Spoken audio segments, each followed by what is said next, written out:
C'est une des conséquences du resserrement de l'étau sanitaire et de l'accélération de la campagne de rappel de vaccins anti-Covid.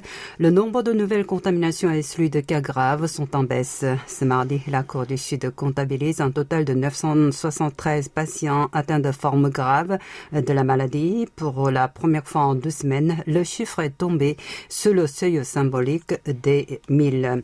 Et le bilan quotidien de nouveaux cas positifs se maintient en dessous de la barre des 4000 pour le 3e jour d'affilée. La moyenne des infections quotidiennes a donc reculé de 27% par rapport à la semaine dernière.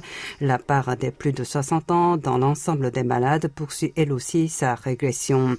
La capacité en lit dédiée aux patients Covid est en progression. Les places en réanimation sont occupées à environ 62% à travers le pays et à 64% dans la région de Séoul.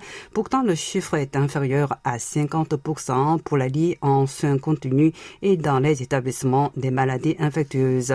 Dans ce contexte, le variant Omicron poursuit sa progression. Un premier décès lié à ce mutant a été annoncé hier à Gwangju, dans le sud-ouest du territoire.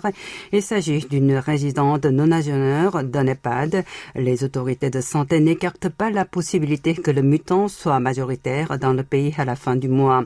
Pour aussi préparer, les administrations médicales entendent mettre en place les mesures nécessaires. Parmi les pistes envisagées figure la participation d'un plus grand nombre de cliniques de proximité pour le traitement en distanciel des patients légers qui se soignent à leur domicile et la multiplication des tests PCR et antigéniques. Elle compte aussi passer à la vitesse supérieure pour la 3e dose de sérum. Jusqu'à présent, 37% de la population ont reçu leur 3e injection.